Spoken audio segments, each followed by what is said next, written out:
The last of the major pro sports leagues is off and running, and college basketball is ready to go as well. BetOnline remains your top spot for all your live betting action and contests. NFL, college football, UFC, and NHL are in full swing.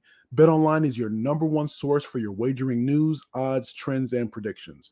All the hoops betting action, along with every sport available at your fingertips with both desktop and mobile access at any time. Head to the BetOnline today, and remember to use your promo code Bleav for 50% welcome bonus on your first deposit. Again, that's promo code BLEAV for 50% welcome bonus on your first deposit. BetOnline, where the game starts. Bleav in the Arizona Cardinals. It is the Arizona Cardinals centric specific show where, of course, we talk about the Arizona Cardinals here in the Phoenix metropolitan area. I am one of your co-hosts. I am Javon J. Love Adams, and with me, as always, is a man who played professional baseball. He also played in the National Football League for that first Super Bowl-bound team for the Atlanta Falcons. Of course, I'm talking about none other than Ed Easy Smith. What is good, my brother? Hey, the Clayton Tune era has begun, and if we're treated right, it'll end soon. My good Lord, you are brutal. You are I'm brutal. just saying, man. Hey, be careful what you wish for. This is And true. like I said, there was some people who were crying for Tune, and here's the other thing. Look what happened when you took on Joshua Dobbs and put some talent around him and a system that let him play a little bit. He Yeah, we're led a going to get into team. all that. Yeah, let's go. We'll get into that. All right. So we're gonna get into all that. So here's the thing. So the Cardinals we do this thing twice a week, by the way. On Mondays and Thursdays. Mondays we look back on the game that was and some of the storylines that have maybe come out of that contest. And then on Thursdays we look ahead to the next opponent and or continue to discuss some of the things that have happened along the way. But I do want to get into this because you mentioned something about be careful what you wish for. Two numbers for you. The number is 0, and the other number is 58. 0 and 58. So the Cardinals, I'll get back to that in just a second. So the Cardinals, they traveled to Cleveland. They took on the Browns. The final score was 27-0. Therefore, that's one number. The Cleveland Browns had a total of 326 yards, that total yards, and the Arizona Cardinals had a total of 58. That's your second number. All right. Clayton Tune started. It went about just as as well as you thought it would go. The Cardinals offensive line, I mean, that is the question mark. Injuries. Different. I mean, Humphreys had another up and down game. He's playing injured. I mean, so we have all these things that are going on here. But I'll let you. I actually, for folks who listen to the podcast regularly, I always talk about stopping by Ed's house on Sunday to see that setup. And so I actually, because I was closer around that time. So I ended up stopping by, saw the setup. He has it all set up and everything. It's live, and he's just sitting there in all his glory, just watching these games. Analyst room. Yes, and you had the Cardinals on one screen all by themselves, so you were paying attention to that. What did you see? What was evident when as you were watching that game before we get into some of the quarterback minutia? Well, it was evident that there was a team that did not have a rookie quarterback / quarterback that is not ready for this level. And anytime you have a couple things stand out. He only threw the ball or dropped back. He was 11 for 20. 11 for 20 in a game that you were behind 27-0, and we weren't unleashing it, letting him throw the ball down the field. He was sacked 7 times, meaning a confusion in coverage, holding on to the ball too long. In college, you throw to open guys. In the professional level, you throw guys open or you throw to windows that are so small that make you uncomfortable. So you don't see the guy open, you actually throw him open, or you're throwing the ball before he's coming out of breaks. That takes a lot of trust. That's that big jump between from college to pro, or depending on the offense that you're in when you're on the pro level, on what that philosophy is and how you're coached to do that. It takes trust and confidence and experience. You're not used to throwing a guy, especially when you're seeing the coverages and things you've never seen before. And you got guys that are coming into small windows, and they're expecting the ball should be there when they're coming out of breaks. If you're waiting for an NFL receiver to get open, you're never going to throw the ball because they're never open in your Yeah. eyes. You're throwing them. You're either throwing the ball to an open space because of timing, because of where they're going to be, or you're throwing them, before they're even coming out of breaks and stuff like that. So, Yeah. they unleashed on us in terms of their, you know, defense. Like I said, they sacked us 7 times for multiple reasons. Then the other thing that stands out, we only ran the ball 21 times. So you're talking about a total of 41 plays or so in the game, give or take, Yeah. a couple. So, I mean, that was total domination by the other team.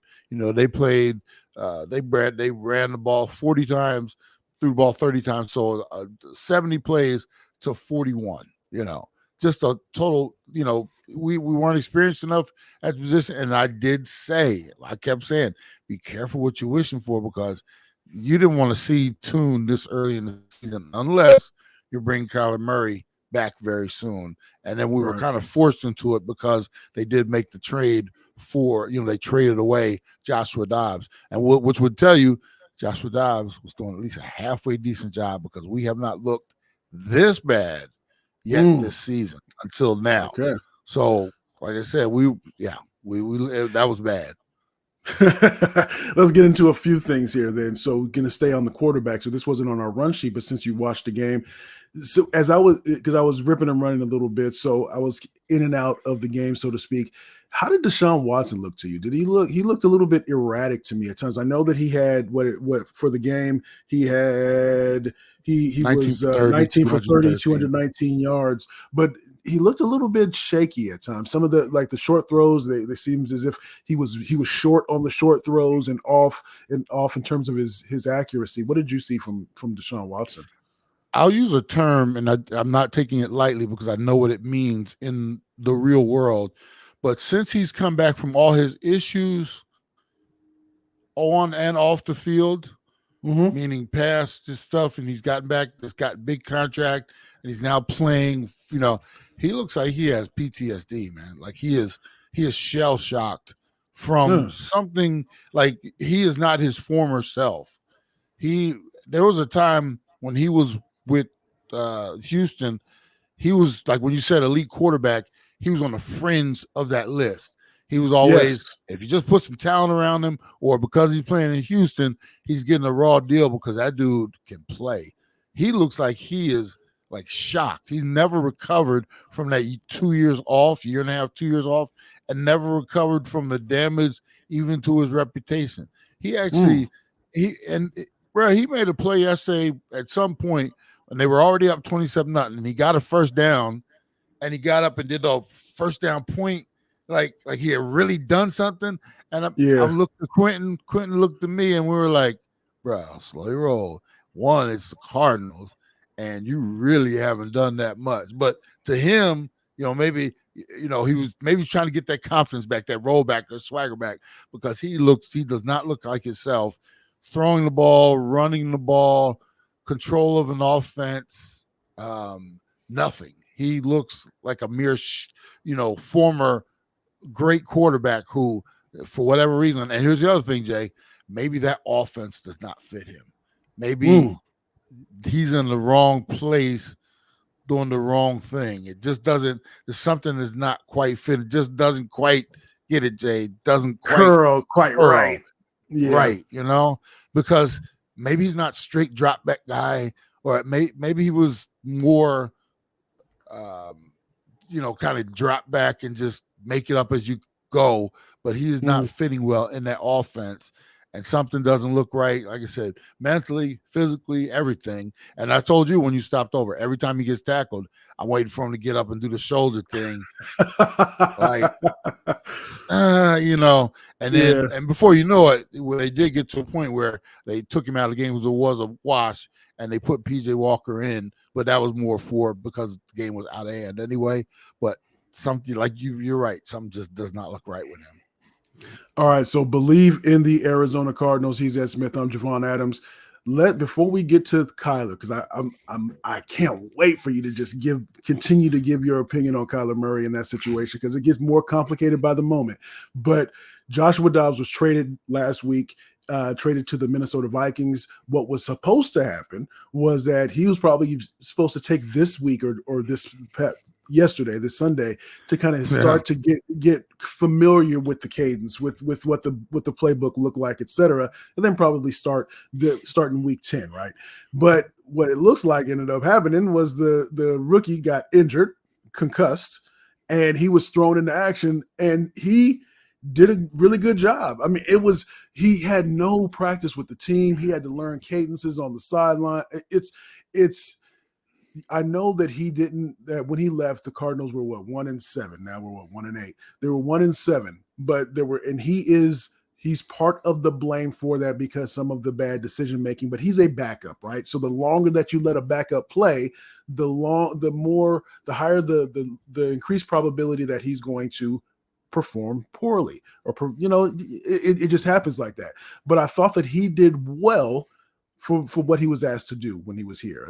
He's a backup, but he could be one of the mid or top tier backups maybe in the league. But what was your thought about how he came in and he led them to a victory?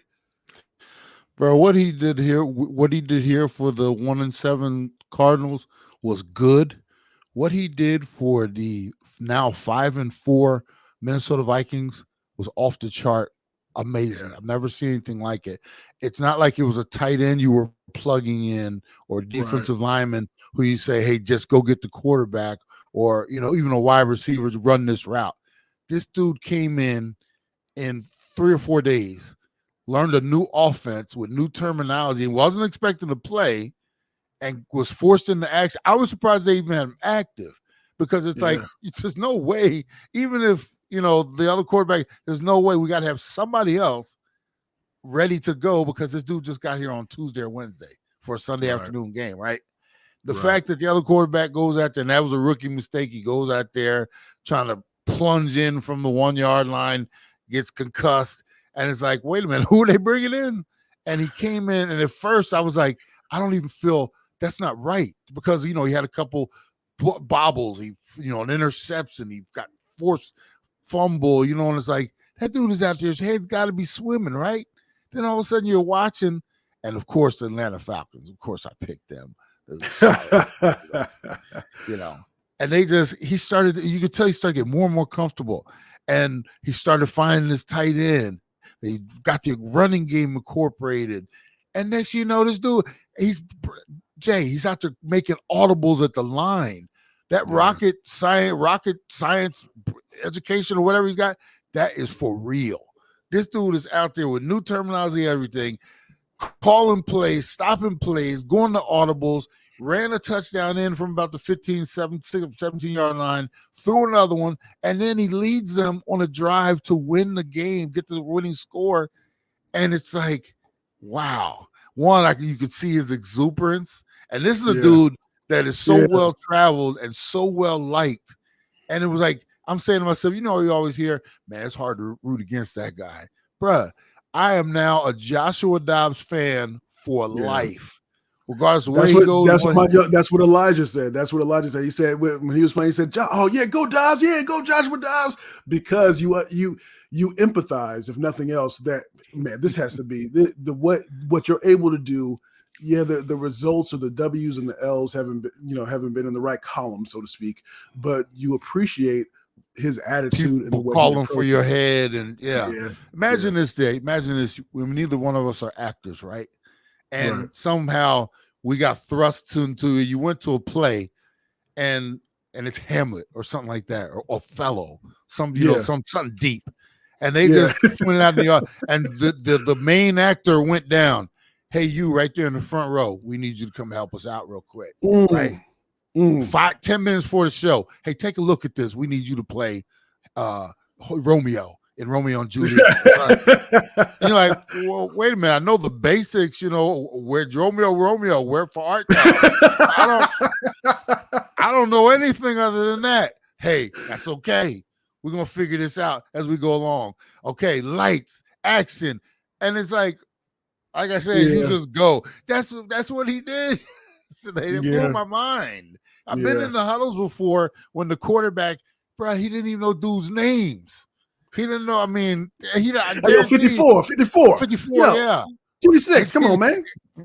Didn't have a chance to study tape, nothing. You just playing against the Atlanta Falcons. Let's go.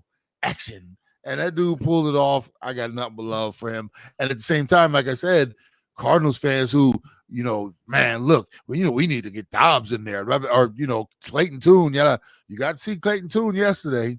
You got to see this dude go where he has some talent around him and pulled it off. That looked pretty good compared to what. And like I said, we'll see where things go here. But man, I'm telling you, I was really impressed. I'm now a Joshua Dobbs fan. So we were going to talk about this player, this Bleav in the Arizona Cardinals, by the way. He's Ed, I'm Javon. And we were going to talk about this guy anyway this week, but I came across and I sent it to you, Arizona Sports, the columnist Dan Bickley. He had a column on there, and the title of his column is Kyler Murray's return to play can't come soon enough for Arizona Cardinals. And I wanted to get your thoughts on this because, again, this is tricky. This is a unique situation because, we can't keep putting Clayton Tune out there, right? Again, but because that A word, apathy, is going to start to rear its ugly head. If the rookie can't play and we let that other dude go, he wasn't the best, but dang, he goes somewhere else and he wins. I mean, what can we do? Kyler, come and save us. And for the fan support, for maybe merch sales, I don't know, maybe to get the confidence of the players on the team, something to figure out if you're going to be able to stick with them for not only this season, but the next season going forward, what you're going to do in the draft. There are so many variables that come into play. I mean, can Kyler come in and be a savior? When I say that, I mean on whatever level that is, to try to accomplish, whether to make fans say, I feel good about the future, whether it's to make the GM say, you made our decision easier, we're going to keep you, we're going to roll with you, whatever it is. What are your thoughts on this? Because this game against the Atlanta Falcons, the home game against the Falcons, it seems like it's almost it's a collision course for Kyler to come back. Jay, what are we going to get from Kyler Murray? What can let me see. Let me ask you a question. Can Kyler Murray block on the offensive line? No, he can cannot. Kyler Murray get in the running back position and run the ball? Can he go out and catch the balls that he throws? I mean, these are all questions. We don't have talent around any quarterback this year. Tom Brady could not come to this offense with his offense and teach these guys and turn this 1-8 team into a winner because we don't have the talent. And that's been done by purpose for the most part. We talked about it early in the year. They stripped it down to the bone for one, and then you lose a Connor, you lose an Ertz, so we lose our running game, any semblance of it. We lose reliable tight end that we might be able to go to. You look out there on the outside, and I mean, other than Marquise Brown, most teams could not name our wide receiver group. I guarantee you, when teams are scouting us, playing us the following week, they're looking numbers up, and they're like, well, this guy went to the University of such and such. Because in the NFL, they still are trying to make their name, and except we don't have the talent out there. So with that being said, what are you going to expect Kyler Murray to come back and do? If he comes back, he's going to be leading a team, like I said, with no weapons around him. He's going to be running for his life. So what's going to happen is, and here's the thing, Jay, this might be the plan all along. If he goes out there with this group and it doesn't look good, what can ownership say? He's not our guy. Right? Because it just doesn't look right. I'm just saying that's a possibility. I hear you. And, if he comes back and he's scrambling around, he's running, and he looks rusty, and, it maybe not 100% sure on the knee, it just didn't. So after 2 or 3 games, they shut him down. Yeah, we've seen enough. And, we're going to make some decisions during the offseason. Then we'll get a chance to see even more Tune. And as you call it, the apathy, this 1-8 season could turn into a 1-16 season, Jay, depending on how the ball bounces with a couple of these teams that we're supposed to beat. But, I mean, I couldn't tell you that we have more talent than the Falcons. And, say, look at the rest of our schedule, we still got to go do San Fran coming here, the Rams, Seattle again. I mean, this could – and that's with or without Kyler. So – I caution. I don't know, Jay. The ownership and Gannon, management and Gannon, they are in one of the toughest positions you could ever imagine, because they're damned if they do, they're damned if they don't. They play him. He either looks bad, or you put him out there, you risk injury. You don't have anything really around him, or you don't play him and let the pundits go. That they'll start, oh, they must be thinking, so one way or another, we're going to have to see it soon because, Falcons are coming to town. They have to activate Murray within this next week here. Otherwise, he goes back on PUP for the rest of the season. Then they're not going to do that. They'll put him on the roster, even if it's, well, let's still give him a couple more games with Tune, and then we'll play him. At some point, I think we're going to see him. What we're going to see is a mystery to me because I don't think it's going to be it'll be better because obviously he's a better athlete. It'll be rusty because he's coming off injury and he doesn't know this offense. And what are they going to ask of him? Are they going to ask him to be under center more? A little less read option. Well, you know what? There's a whole lot of things, Jay, that if this was Final Jeopardy, bro, you might as well go to commercial because we're not going to get it. Yeah, it is going to be. And plus, I wonder, let's say if what you just mentioned is one of those possibilities where they activate him, but they just put him on the depth chart. Maybe they make him the backup of the third string. That again, eventually he'll start to say, I can play right now, because he said it last week. He said, I'm ready to play, but it wasn't, I'm ready to play. It was, hey, I'm ready to play. I'm ready to go. And Gannon said, hold up. We'll figure that out internally. But maybe those screams of he starts to scream, I'm ready to play, as opposed to just say it in a calm tone.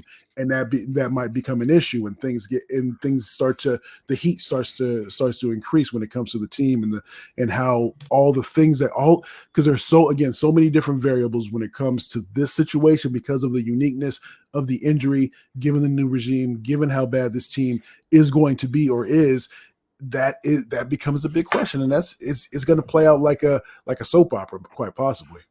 One of the other things too, Jay, you got to assume, and I know we don't, in our business and life in general, it's dangerous to assume sometimes, but in this situation, I'm going to assume that they're having some type of conversations with Murray in the building.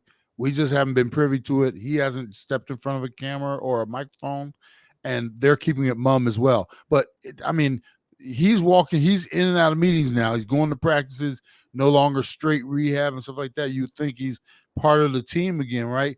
They're having some type of conversations. They have to. There's no way they're like walking by. Hey, Kyler. Hey, coach. And they're just walking by each other in the building. At some point, hey, they have sat down and they've mapped out a plan. And the plan, like I said, it might be we're going to activate you, but where are you really, Kyler? Where do you really think you are? And he might give us a number. I'm 85%. Well, we want you closer to 100 before we put our $230 million man or whatever the actual number is back on the field. They've got to be having some type of conversations like that. Why would you take him until he tells me I'm not? And here's the thing, 2-part question. Where are you physically? Where are you mentally?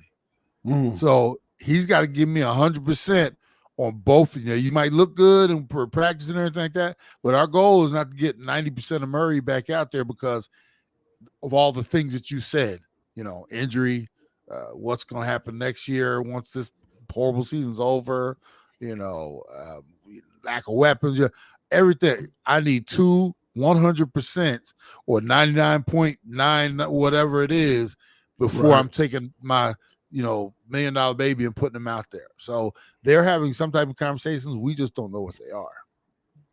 Bleav in the Arizona Cardinals. So leave me with this: 27-0 again. The Cardinals fall, get lambasted by the Browns. Do you review this tape? How do you approach this if you're the coaching staff? Because I know we've talked about earlier in the season that we had a game or two where it was, all right, we just don't look at the tape, we just move on to the next. But how do you grow? How do you help your team if you're on the coaching staff? How do you help them grow and learn from this to become better? Well, one, this is a tape for Tune. This is, hey, okay, we want you to see this so we can, because if you're going to we draft you in the 5th round, obviously there's no more Joshua Dobbs here. You could be our backup quarterback for the future. Obviously, we know what our franchise guy is now or will be, but we need to find out some things. And this is important for you to look at some of this tape to see where you came up short. We watched this as a group as well, because you got to remember, the other 50 plus guys on the roster, they knew they were going in with a backup quarterback and knew, hey, we got to support this guy. So you got to find out where we came up short, knowing we had a rookie quarterback, where we could have helped him a little more, and what he has to do to get better. But this is definitely a reviewable tape. You don't burn this one because people can learn from this one, and especially one Clayton Tune. All right, so when we come back on Thursday, it should be interesting. It should be some news that happens between now and when we record on Thursday. So that is Ed Smith. I am Javon Adams. We are presented by Bet Online. Tell a friend to tell a friend about what we have going on here. Again, Bleav in the Arizona Cardinals. However you got here, we do appreciate it. You can also find us on the SiriusXM app as well. And so, as we always like to say around this time, you can.